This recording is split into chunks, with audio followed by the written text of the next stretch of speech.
क्रांतीची सुरुवात होते एका छोट्याशा विचारानं आणि विचाराची सुरुवात होते एका चांगल्या व्यक्तीनं.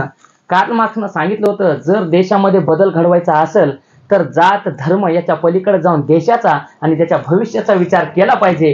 कार्ल मार्क्सच्या त्या विचारानं पूर्ण जगात क्रांती झाली. आणि आज अशीच एक घटना आज आपण पाहणार आहोत की भारतामध्ये एज्युकेशन सिस्टममध्ये एका छोट्याशा चित्रपटाच्या सीनमुळं काही सेकंदाच्या पूर्ण भारतात एक चर्चेचा विषय ठरलेला आहे. नमस्कार, मी अजमेर सर, जनता न्यूज चॅनलमध्ये आपलं स्वागत आहे. आज आपण एक अनोखी गोष्टी पाहणार आहोत. व्हिडिओ संपूर्ण पहा आणि चॅनलला सबस्क्राईब केलं नाही तर नक्की सबस्क्राईब करा, लाईक करा. तर हा जो सीन आहे मित्रांनो, तो आहे स्थानार्थी कुट्टन हा एक मल्याळम चित्रपट रिलीज झालाय. उच्चारामध्ये आणि शब्दामध्ये थोडासा बदल असू शकतो, पण या सीन मुळे काय झालंय, पूर्ण सोशल मीडियावर एकच चर्चेचा विषय सुरू आहे आणि ती आहे गो बॅक बेंचर्स. म्हणजे आता बॅक बेंचर्स उरणार नाहीत किंवा ते पाठीमागे बसणार नाहीत, तर प्रत्येक विद्यार्थी एका लाईनीमध्ये बसन आणि यापासून सुरू झाली एक एकतेची, समानतेची बसण्याची व्यवस्था. महाराष्ट्रामध्ये आणि भारतामध्ये अनेक शाळेमध्ये अशी व्यवस्था आज सुद्धा आहे. पण या व्हायरल झालेल्या सीनमुळे मोठ्या प्रमाणात लोक याच्यावर चर्चा करत आहेत. शिक्षण क्षेत्रातील शिक्षक किंवा विविध मान्यवर मंडळी, विद्यार्थी किंवा समाज सुधारणेवर जे काम करतात असे व्यक्तिमत्व या विषयावर चर्चा करत आहेत की असा बदल आपल्या शाळेमध्ये झाला पाहिजे, आपल्या या देशामध्ये, राज्यामध्ये, जिल्ह्यात, गावामध्ये झाला पाहिजे. आता बघा, या चित्रपटामध्ये काय झालेलं आहे की हे जे आसन क्षमता आहे, बसण्याची जी व्यवस्था आहे ती काय केलेली आहे, एका रांगेमध्ये केलेली आहे, वन लाईन मध्ये केलेली आहे, यू शेप्ड सिस्टम केलेली आहे. आणि यामुळं काय झालेलं आहे, या यू शेप मुळे इथं असणारे जे शिक्षक आहेत ते सर्वांपर्यंत लवकर पोहोचू शकतात, वही चेक करू शकतात, शब्द किंवा वाक्य तपासू शकतात आणि प्रत्येकाचं लक्ष हे शिक्षकाकडे पोहोचतं आणि सरांचा आवाज सुद्धा त्या विद्यार्थ्यांपर्यंत पोहोचतोय. तर केरळमधील हा जो मल्याळम चित्रपट रिलीज झाला आणि यापासून जी बदलाची सुरुवात झाली, तर या बदलावामुळे तामिळनाडू राज्य, पंजाब राज्य अशा विविध राज्यांनी यू शेप्ड बसवण्याचा निर्णय घेतलेला आहे आणि सोशल मीडियावर याची जोरदार चर्चा सुरू आहे. तर होणार काय आहे, जे जुनी पद्धत आहे त्यामुळे काय होतं की या ठिकाणचे शिक्षक असे आडवे बेंच असल्यामुळे इथं पोहोचू शकत नव्हते, म्हणून विद्यार्थ्यांना काही अडचण येत होती. आणि सर्वात महत्वाची गोष्ट म्हणजे ती आहे समानता, बसण्याची समानता. सर्व जाती, धर्म आणि सर्व विद्यार्थी इक्वल असले पाहिजेत, इक्वॅलिटी आपण ज्याला म्हणतो, तर याची सुरुवात झालेली आहे. म्हणून आता आपल्या शाळेमध्ये सुद्धा असा बदल करून काही चांगलं करता येईल का, यासाठी सर्व लोकांनी विचार मांडले पाहिजेत आणि एकत्र आले पाहिजेत. अलग लक्षात, कारण का if we want to make our good country, who are the true patriotic. खरा देशभक्त कोण असतो, तर खरा देशभक्त असतो जात, धर्म, राजकारण, पक्ष या गोष्टीच्या पलीकडे जाऊन आपले विद्यार्थी. हे विद्यार्थी म्हणजे उद्याचे नागरिक आणि नागरिक म्हणजेच हे उद्याचा देश. आणि हा देश मजबूत बनवायचा असेल तर त्यासाठी पाहिजे शिक्षण. कारण ज्या वेळेस इंग्रज 1600 मध्ये भारतात आले ते व्यापारासाठी आले. 350 वर्ष त्यांनी राज्य केलं. का, तर त्यांनी टेक्नॉलॉजीचा वापर केला. त्यांच्याकडे विविध टेक्नॉलॉजी, तंत्रज्ञान, वाफेचं इंजिन, रेल्वे, चाक, घड्याळ, मोबाईल, त्यानंतर विविध जे असे यंत्र होते, टेलिफोन, तार, हे सगळ्या वस्तूचा वापर करून त्यांनी काय केलं, स्वतःला ताकद बनवलं आणि भारतातील राज्यामध्ये भांडणं लावली. तर तसं आपल्याला शिक्षणाची गरज आहे, तर देश महासत्ता बनल. आणि खरा देशभक्त तो आहे जो आपल्या शिक्षणावर बोलल, आपल्या विद्यार्थ्यासाठी बोलल, कुठं पक्ष आणि राजकारण बाजूला सोडून. आणि यासाठी लागते हिंमत. कारण का स्वातंत्र्य चळवळीचा जर इतिहास पाहिला, क्रांतिकारिकांची जर चळवळ पाहिली, तर प्रत्येकानं देशासाठी बलिदान केलंय. आणि ते बलिदान देत असताना त्याने एकच सांगितलं की मातृभूमीसाठी लढायचं आणि मातृभूमी टिकली पाहिजे.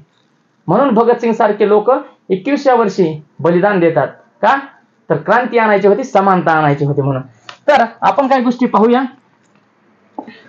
बघा, या ठिकाणी बघा, Thiruvananthapuram several schools across the Kerala are implementing the new classroom sitting arrangement, बसण्याची व्यवस्था inspired by the Malayalam film Sthanarthi Sreekuttan. The formation featured in the film climax arrange the students in U-shaped or semi-circular layout. यामुळे काय झालेलं आहे, तर विद्यार्थ्यापर्यंत पोहोचायची काय झाली सुविधा. या ठिकाणी आपण इमेज मध्ये बघू शकतात, इथं 2 इमेज घेतलेले आहेत.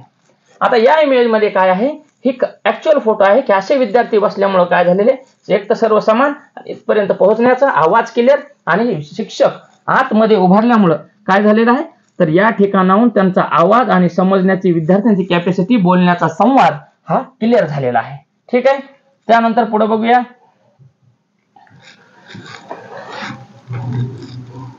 हे बघा, आता या ठिकाणी आता ही आहेत नवीन बसण्याची पद्धत. आणखीन ही काही शाळेमध्ये आहेत. आता ही जुनी पद्धत बघूया. या ठिकाणी काय प्रॉब्लेम्स आहे. पहिला प्रॉब्लेम आहे की शिक्षक हा किंवा हे कुठं असतात, फ्रंट साईडला या ठिकाणी असतात. या ठिकाणी आपला काय आहे, बोर्ड आहे किंवा फळा आहे.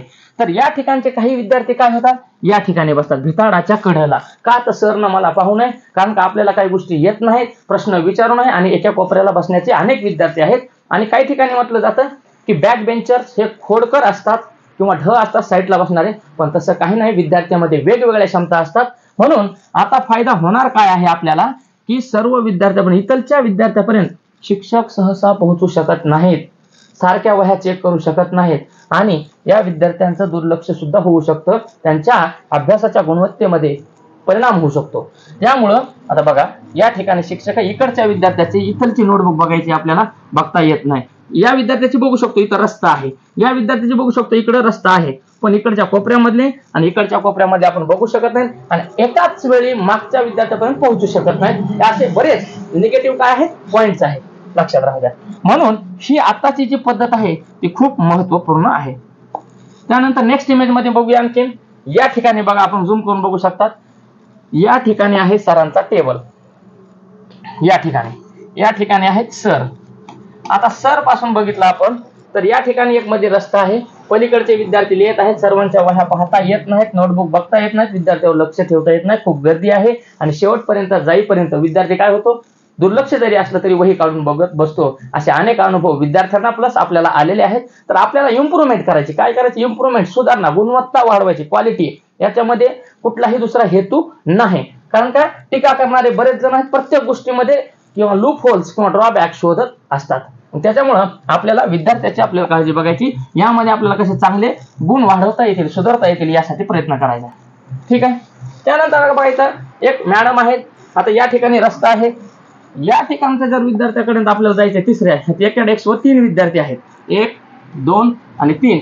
तर इकडच्या विद्यार्थ्यापर्यंत आपल्याला पोहोचता येत नाही, इकडच्या येत नाही आणि अशी संख्या वाढत जाते. फक्त फ्रंट साईड आणि मधल्या साईडलाच आपल्याला लक्ष देता येतं. म्हणून येणाऱ्या ह्या पद्धतीचा जर वापर केला तर नक्की बदल होतो, संख्या कमी राहते आणि सगळ्यांचं लक्ष समान राहते. आणि सर आतमध्ये फिरत असताना काय होईल, तर विद्यार्थी जागरूक राहील, नोट्स, लिखाण, शब्द वाचन या गोष्टीकडे लक्ष देईल. प्रत्येकाचे यासाठी वेगवेगळे मत असू शकतात, पण आपल्याला ही नवीन पद्धत व्हायरल झालेली आहे आणि यासाठी आपल्याला अंमलबजावणी करून आपण विद्यार्थ्यासाठी एज्युकेशन सिस्टम इम्प्रूव्ह करण्यासाठी आपल्याला नक्की फायदा होईल. बघा, inspired by Kerala school, redesign classroom, no more back benchers, just a circle of equality. Back benchers नसणार आहे आणि यासाठी काय होणार आहे, समानता निर्माण होणार आहे. शिक्षा सबसे सशक्त हथियार है जिससे दुनिया को बदला जा सकता है, Nelson Mandela. Education is the most powerful weapon that you can change the world.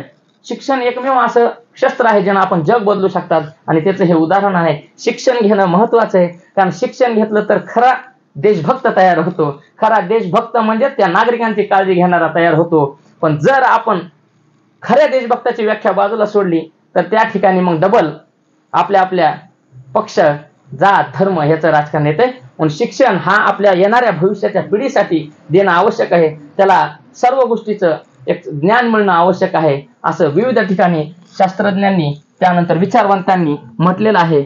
आणि शिक्षण हे काय देते, समानता. आता ही आहे युनायटेड नेशनची इमेज, जिनेवा, ज्या ठिकाणी संयुक्त राष्ट्र संघटनेची शांतता परिषद असते. हे नेल्सन मंडेला यांचं एक सुविचार आहे, कोट आहे. Education is the most powerful weapon which you can use to change the world. म्हणजेच शिक्षण हे काय देत आहे, समानता, बंधुभाव, फ्रॅटर्निटी, ह्युमॅनिटी, मानवता अँड टॉलरन्स, सहिष्णुता आणि सगळ्यात महत्वाचं आहे बंधुभाव आणि पीस. इतिहासातून आपण त्याच गोष्टी शिकलेल्या आहोत की ज्या गोष्टी मानव जातीने इतिहासात केल्यात, वादविवाद केलेले आहेत किंवा भांडणं, लढाया केलेल्या आहेत. तर यासाठी आपल्याला काय करायचं, चर्चेतून आपल्याला हे बदल घडवायचा आणि त्यासाठी आहे शिक्षण. आज बऱ्याच शाळा अशा आहेत ज्या ठिकाणी महत्वपूर्ण इन्फ्रास्ट्रक्चर नाही, ज्याला आपण मूलभूत सुविधा म्हणतो. पाण्याची टाकी, बसण्यासाठी बेंच, मुलांना मुलींना वॉशरूम नाहीत, वॉशरूम आहेत बंद आहेत, पाण्याची सुविधा नाहीत. तर यासाठी आपण एक शिक्षक म्हणून, एक विद्यार्थी म्हणून प्रयत्न केला पाहिजे जय हिंद, जय भारत, धन्यवाद.